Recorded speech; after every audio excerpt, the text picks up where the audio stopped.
it's Sandra here from Create in Spain, and today I wanted to talk to you about sweet peas. Now this is a very simple drawing that I've done and I've started to colour it in, but what I wanted to show you is a little bit of the process. I will give you the file so that you can print it out if you want to. You can print it out just as a line drawing, you can colour it, paint it, whatever you want to do. Or I will actually also include the coloured image as well, so you can do it as a print and cut if you want to do that. So this is more or less, not quite my finished image, but I wanted to show you how it looked before. And if I, hang on, switch off the colour. This is the line drawing that I did, and I hope you can actually see that on camera without too much difficulty. And it looks kind of strange, but there again, loose flowers tend to look relatively strange when you're drawing them. So this is one layer of it, and then on the next layer I just did some simple pen drawing and did the stalks and a few of the little curly bits, because sweet peas always have these little sort of almost wire-like fronds which curl onto things and hang on to them because they're a climbing plant. And then we have the coloured image, which is that one. So when you're colouring in, and I'm using Concepts to do this, and they have a water brush, and I actually recommend, if you have never done any watercolouring but you have an iPad, it's actually easier to watercolour on an iPad with an Apple Pencil than it is to get the actual physical watercolours out, because you don't have the difficulty of adding too much water, the paper pilling, adding too much paint, trying to take it off again. You can adjust it infinitely just by doing a back button or taking something away. And in Concepts, every stroke is editable. And you've also got some very nice nudge tools and things like that. But at the moment, what I want to show you, if you look at this area here, for example, it is kind of blurred. And that is because I have got my watercolour layer over the top of my stalk layer. So if I was to move my stalk layer and put that there, then you see the whole thing. Now, what I suggest you do if you're trying to design your own drawings or do your own drawings yourself is that you make sure you do separate out into layers. So you want a pencil layer for your basic drawing, and then you want another layer for solid pen work, and another layer where you do your watercolouring. And there's a very good reason for this. I am working at the moment, you can see here, on layer 2, which I haven't bothered to label, but it's watercolour. And when I've watercoloured it, if I zoom out here, you can see that around these lines I've got loads of paint. Well, you would, because if you do watercolouring, it doesn't sort of just stay in a straight, oops, I need to get the brush on, it doesn't stay in just a straight sort of line. It's like watercolour. So what you'd expect, just go back and take that one off. So don't worry about it, because when you've got it in layers, you can just click on the eraser and you can go in around your lines and you can just rub out those bits that you don't want. Aha. And because you have your layers separated, it's only going to rub out that watercolour layer. It won't touch anything else. You know, go over that and it's not going to affect it in the slightest, because I have that watercolour layer separated. And what I tend to do is actually move my iPad around rather than move the drawing, which I can, but I just tend to move my iPad. I find it easier. So I'll just go in here. I've done the rest of the flowers already, so I'm just going to show you this one, how it cleans up. And it's really easy to do. And of course with concept you can make your eraser as big or as small as you want. If you've got really large areas to get rid of, make it really big. If you want to have a nice tight line like I do around these flowers, then make it smaller so you can get that. Now once you have your drawing done in concepts, you can either export the entire thing, or you can just export your layers. If you need to, if you want to, you can quite easily just switch layers on and off and export a layer at a time if you want to do that. So when I go to export this, I will get several different options, and I can do it as a PNG, a JPEG, SVG, whatever. Now if you're doing a project like this where you're using watercolour, you don't want to use an SVG because that will put little lines everywhere where your watercolour line was, but it won't look like watercolour. So for this card, the first thing I've done is I have stamped my sentiment, an unusual thing for me to do, but I thought I would stamp it before I forgot. And because it's a relatively small area, I wanted to make sure I had one which was small enough. Now I've got a silver Signo pen here, and I'm just going to do, it's my test piece here, just going to do dots all the way around the edge. There we are.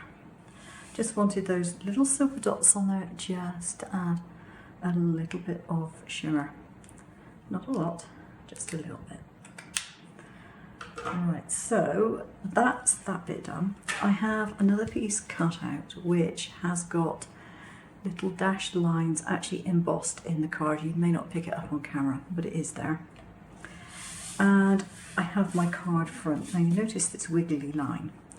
What I did was I put this to the corner, like so, but I moved it back a little bit, and then I used my propelling pencil with, as it happens, pink lead in it to do the line. So when I actually put this in place, that line's not going to be there. I just wanted to know where that was going to be going. So I have a lot of these sweet peas cut out in different sizes.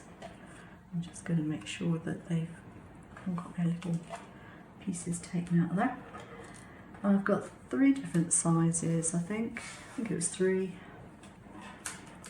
And what I did in the design page was I flipped some of them from side to side, so they're facing different directions.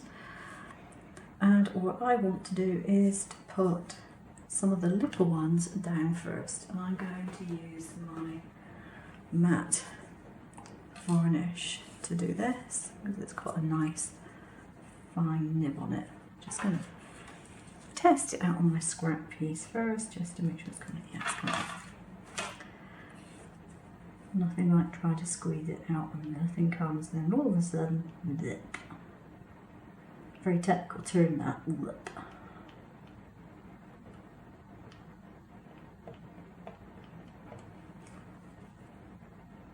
So that is a little bit of background. Now what I suggest, if you really don't know what you're going to want this to look like, is just place it down, see what you think it looks like, and then pick it up with a piece of very mildly tacky paper, or, oh god, I can't remember the name of it, the stuff which is like cling film, which has got the bumps all over it, because then you can just reverse it. You can put the glue on and reverse it and stick it back down. So I want the mid-size ones now, and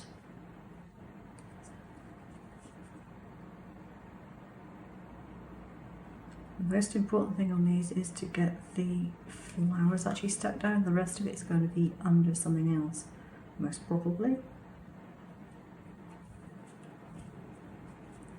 You can, of course, if you want to, split these up by just getting a pair of scissors and you know, just putting a cut between them.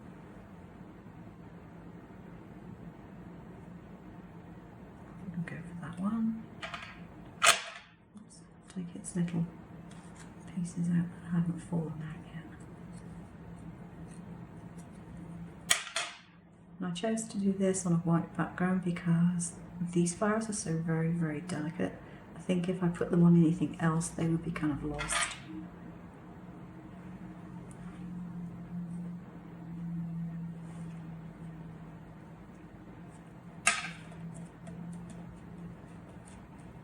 And there we are, that's the first layer. You can see this will go over eventually, but I need to put on the larger flowers.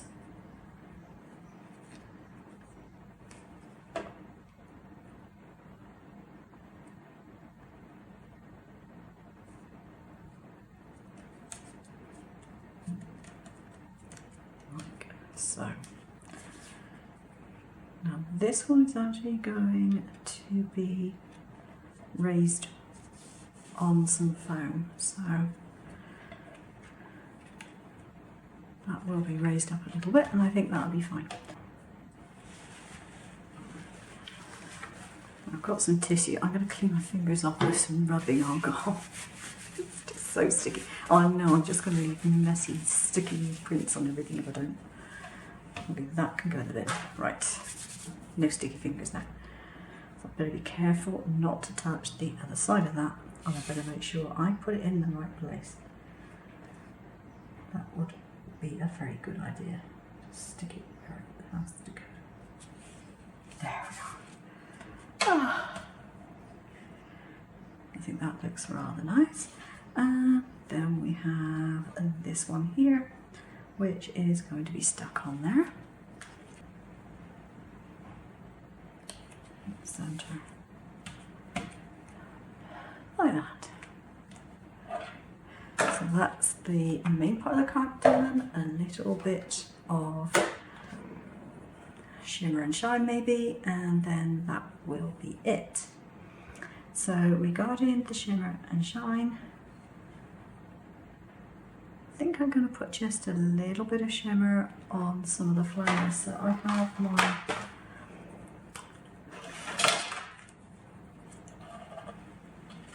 Sakura pen here that is just glittery but doesn't actually have any colour.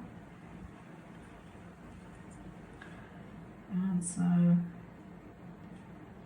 just going to add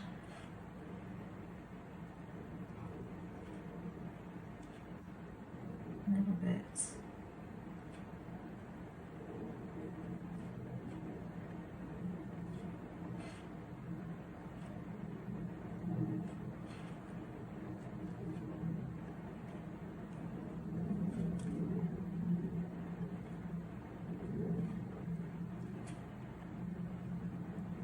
The edges of some of the petals. You know, I'm not worrying about this too much. It's not being precise and it's not being artistically accurate or anything. I don't care. It's just a tiniest bit of shimmer and shine. So that will go onto my card base and that will be done. So there we are, a keep in touch card, and I think that's really quite sweet. As I said, I will give you the file for the card shape and also for the flowers so that you can either print them and colour them in or print them off as they are here. The choice is yours. Thanks for watching. I'll see you again soon.